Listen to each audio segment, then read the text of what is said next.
Welcome to this week's edition of Mountain Outhouse News. I'm your host, Jam Jam. This is the craziest to happen in running this week.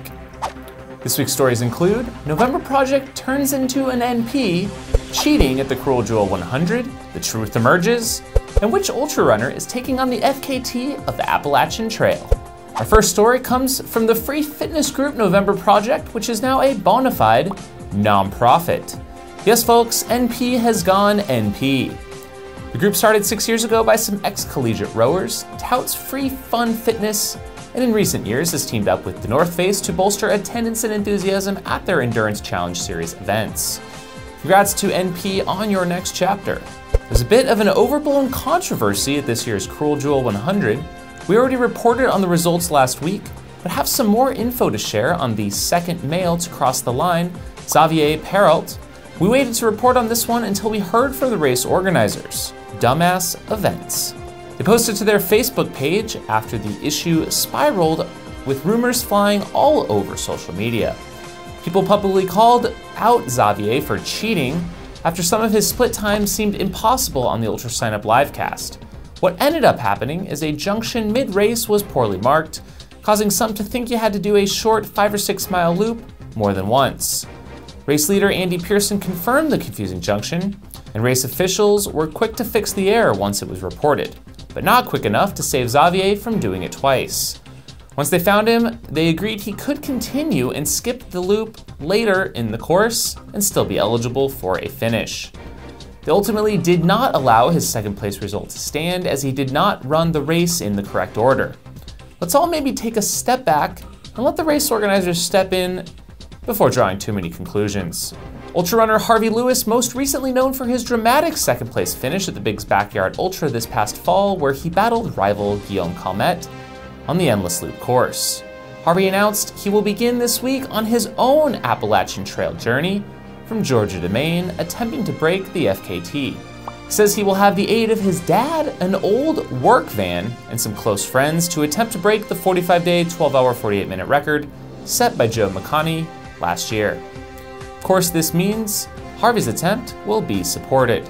Selection criteria is out for the 2019 US team to be sent to the World Long Distance Mountain Running Champs to be held all the way next November in Argentina on a 42-kilometer mountain course. Your best shot at getting in will be by placing high at this year's World Champs, winning the 2018 Moab Trail Marathon or 2019 Broken Arrow 26K, and finally, by submitting your race resume to USATF's Mutt Council. For more info, see the full press release from Atra. Zegama! The insane race, or maybe we should say religion, takes place in the Basque region of Spain. From the looks of it, it seems like an incredible event, not just from the brutal course and high-level competition, but also the people surrounding the event who are ferocious fans. Just look at them lining the course of this steep mountain race. Ida Nilsson of Sweden, so hot right now. She returns from her Transvolcania victory to slam dunk this one, winning in 4:38. It was her first Zegama. Laura Orge was 7 minutes back and Ruth Croft was third. On the men's side, it was Remy Benet of Switzerland who edged out course record holder Stian Angermund of Norway by 90 seconds. Intense. Bartłomiej Przybałowski of Poland was third. Max King was your top American in 6th place. This leads off the new Golden Trail Series, presented by Solomon, a global series focused on some of the world's toughest iconic events. That travels to Chamonix next at the Mont Blanc Marathon. The only other race of note this weekend was the IAU Euro 24-hour Champs, which saw 30 countries represented on the 1.2-kilometer course. It was Patricia Baranowski of Poland taking the win in 151 miles. She's the current reigning world record holder.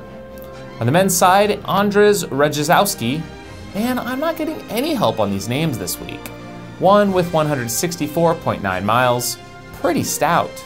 The annual Western States Camp took place this Memorial weekend along the final 70 miles of the storied course over 3 days. My Strava and Instagram feeds were blowing up all weekend long, and it was giving me a serious case of FOMO. Gotta get back out there next year, for sure. It was a who's who of ultra runners, many of which will be towing the line in Squaw Valley next month for the race. That means we are officially within 4 weeks already. Dang, where'd the time go?